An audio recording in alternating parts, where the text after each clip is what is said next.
Je vais abréger autant que possible sur Thémistius et Libanius. Vous en saurez plus en lisant les chapitres correspondants dans la contre-histoire des origines du christianisme. Dans un précédent enregistrement, je vous ai dit que l'idéal de liberté de pensée en matière de religion, de tolérance religieuse, était parfaitement dans l'air au IVe siècle, qui voit pourtant s'installer l'intolérance que l'on connaîtra jusqu'au XVIIIe, XIXe, XXe siècle. Eh bien, pour preuve, je vous donnerai deux extraits de discours de deux grands philosophes. Je vous ai dit aussi que la philosophie était extrêmement populaire et que tout le monde s'y intéressait, les premiers étant les empereurs. Les empereurs, pas seulement au IVe siècle, dans les siècles précédents aussi, avaient toujours dans leur entourage les philosophes les plus célèbres de l'époque. Il y en a deux au IVe siècle qui vont passer quasiment la totalité du siècle en compagnie des empereurs. Il s'agit de Libanius ou Libanios et Thémistius ou Thémistios. Thémistius, à qui Théodose confiera l'éducation de son héritier Arcadius, est déjà proche des empereurs sous Valens et Valentinien, sous Julien, et également durant le court règne du successeur de Julien qui s'appelle Jovien, nous verrons ça en temps et en heure, eh bien, il est aux côtés de l'empereur. Et voici ce que Thémistius, ou Thémistios, dit à l'empereur Jovien, qui a un court règne de quelques mois en 363. Pour autant que je sache, tu es le seul à avoir compris qu'il n'est pas au pouvoir du prince d'exercer en toute chose la contrainte sur les sujets, mais qu'il existe certaines choses, comme la vertu en général et la religion en particulier, qui répugnent aux contraintes et sont plus fortes que les prescriptions et les menaces. Tu t'aperçois parfaitement que l'on doit favoriser celui par lequel le mouvement de l'âme peut être véritablement libre, spontané et autonome.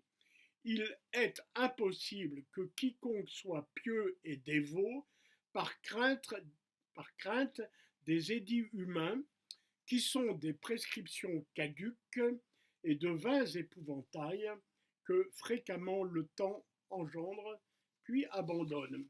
Un autre passage, il s'agit du discours 5. Je crois que Thémistius en a laissé une trentaine. Écoutez ceci. Ton armée, elle aussi, ô prince, n'est pas entièrement constituée d'une seule et unique espèce de soldats.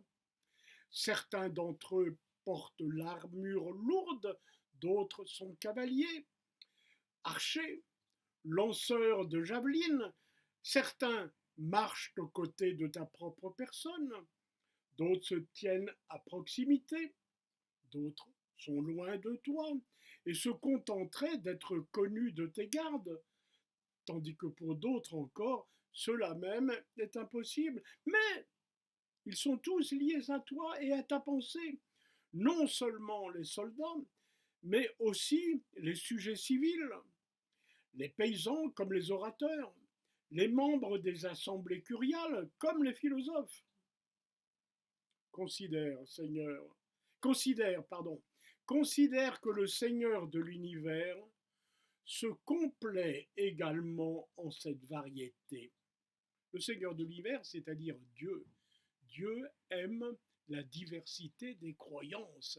C'est cela que Thémistius dit à l'empereur Jovien. il désire que les juifs et les chrétiens choisissent une forme de religiosité, les Grecs une autre, et encore une autre les Égyptiens, et que même ceux-ci ne le fassent pas tous de la même manière, mais en petits groupes différents. Nul n'a les mêmes opinions que son prochain, mais l'un pense d'une manière, l'autre d'une manière différente.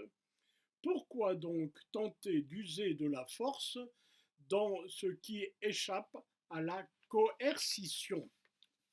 Donc c'est vraiment pas mal, et c'est un texte de Thémistius ou Thémistios en 363. Alors, pour en revenir à Libanius ou Libanios, eh bien lui, nous avons un discours qu'il adresse en 388 à Théodose lui-même. Alors Théodose a, dès le début de son règne, en 380, je l'ai dit précédemment, par l'édit de Thessalonique, interdit les religions autres que le christianisme, et encore le christianisme qu'il définit comme celui de l'apôtre Pierre. Euh, c'est seulement en 391 que Théodose se livrera à des violences délibérées.